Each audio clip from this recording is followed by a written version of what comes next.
How the Grinch Stole Christmas by Dr. Seuss.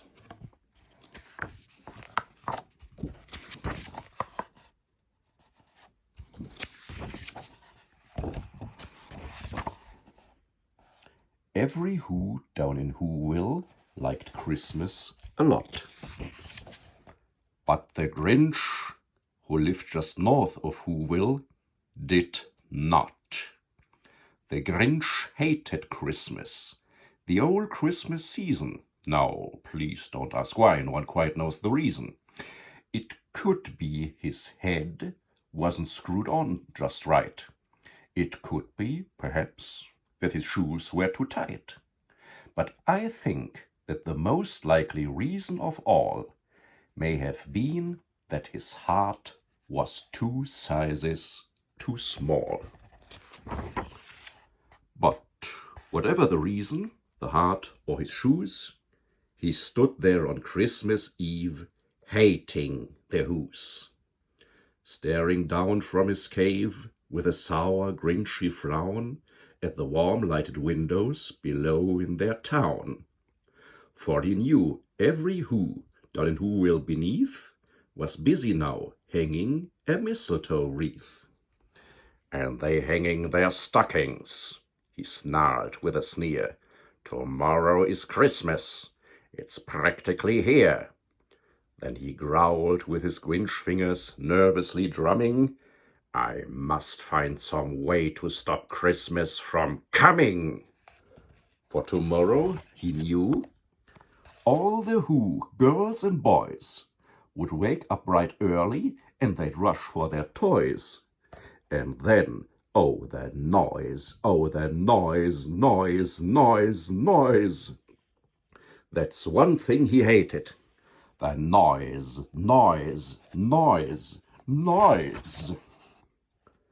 Then the Whos, young and old, would sit down to a feast. And they'd feast, and they'd feast, and they'd feast. They would feast on Who pudding and rare Who roast beast, which was something the Grinch couldn't stand in the least. And then they'd do something he liked least of all. Every Who down in Whoville, the tall and the small, would stand close together with Christmas bells ringing. They stand hand in hand, and the Whos would start singing. And they'd sing, and they'd sing, and they'd sing. And the more the Grinch thought of this Who Christmas sing, the more the Grinch thought, I must stop this whole thing. Why, for 53 years I've put up with it now. I must stop this Christmas from coming. But how? Then he got an idea. An awful idea. The Grinch got a wonderful, awful idea. I just know what to do, the Grinch laughed in his throat, and he made a quick Santa Claus hat and a coat. And he chuckled and clucked. What a great Grinchy trick! With this coat and this hat, I look just like Saint Nick. All I need is a reindeer. The Grinch looked around, but since reindeer are scarce, there was none to be found.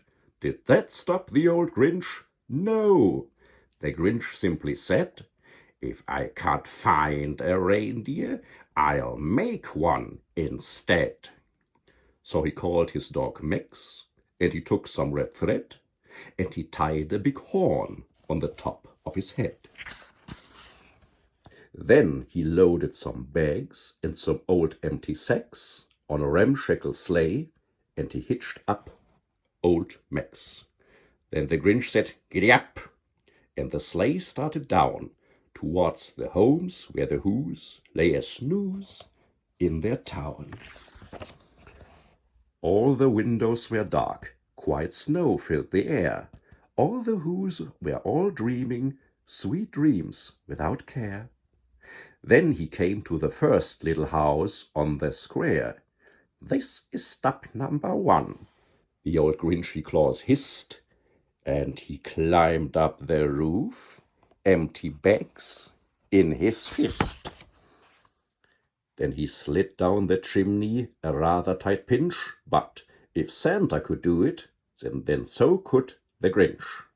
He got stuck only one for a moment or two, then he stuck his head out of the fireplace flue, where the little Who's stockings all hung in a row.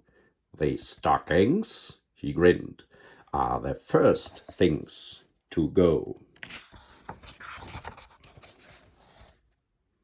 Then he slithered and slunk with a smile most unpleasant around the whole room, and he took every present: pop guns and bicycles, roller skates, drums, checkerboards, tricycles, popcorn, and plums.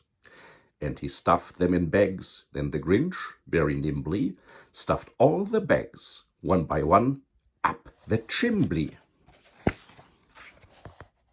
Then he slunk to the icebox. He took the Who's feast. He took the Who pudding. He took the roast beast. He cleaned out that icebox as quick as a flash.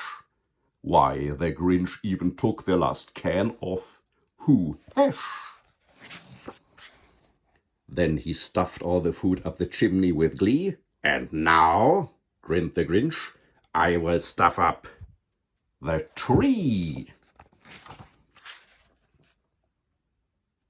And the Grinch grabbed the tree and he started to shove, when he heard a small sound, like the coo of a dove. He turned around fast, and he saw a small Who, little Cindy Lou who was no more than 2. The Grinch had been caught by this tiny Who daughter, who get out of bed for a cup of cold water. She stared at the Grinch and said, "Sandy Claus, why? Why are you taking a Christmas tree? Why?" But you know the old Grinch was so smart and so slick, he thought up a lie, and he thought it up quick. "Why, my sweet little tot," the fake Santa Claus lied, "there's a light on this tree that would light on one side. So I'm taking it home to my workshop, my dear. I'll fix it up there, then I'll bring it back here." And this fib fooled the child. Then he patted her head, and he got her a drink, and sent her to bed. And when Cindy Lou Who went to bed with her cup, he went to the chimney and stuffed the tree up. Then the last thing he took was a log for their fire. Then he went up the chimney himself, the old liar. On their walls he left nothing but hooks and some wire, and the one speck of food that he left in the house was a crumb that was even too small for a mouse. Then he did the same thing to the other Who houses, leaving crumbs much too small for the other Who's mouses.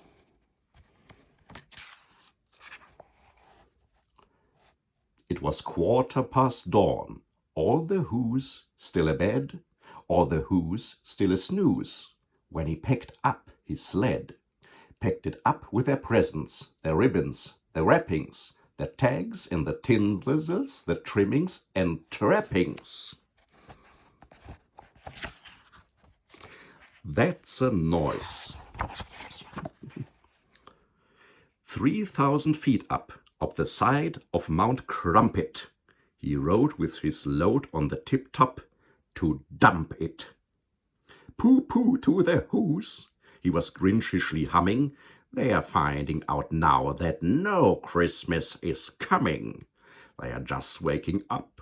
I just know what they'll do. Their mouth will hang open a minute or two, and then the Who's down in Whoville will all cry, boo-hoo." "That's a noise," grinned the Grinch, "that I simply must hear." So he paused, and the Grinch put his hand to his ear. And he did hear a sound rising over the snow. It started in low. Then it started to grow. But the sound wasn't sad. Why, this sound sounded merry. It couldn't be so, but it was merry. Very. He stared down at Whoville. The Grinch popped his eyes. Then he shook. What he saw was a shocking surprise. Every Who down in Whoville, the tall and the small, was singing without any presents at all. He hadn't stopped Christmas from coming. It came somehow or other. It came just the same. And the Grinch, with his Grinch feet ice cold in the snow, stood puzzling and puzzling. How could it be so? It came without ribbons. It came without tags. It came without packages, boxes, or bags. And he puzzled 3 hours till his puzzle was sore. Then the Grinch thought of something he hadn't before.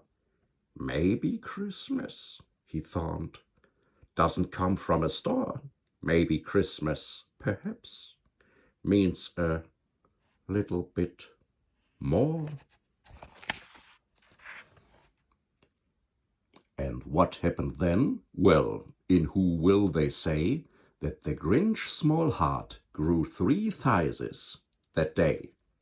And the minute his heart didn't feel quite so tight, he whizzed with his load through the bright morning light. And he brought back the toys and the food for the feast, and he himself, the Grinch, carved the roast beast. Merry Christmas, everyone.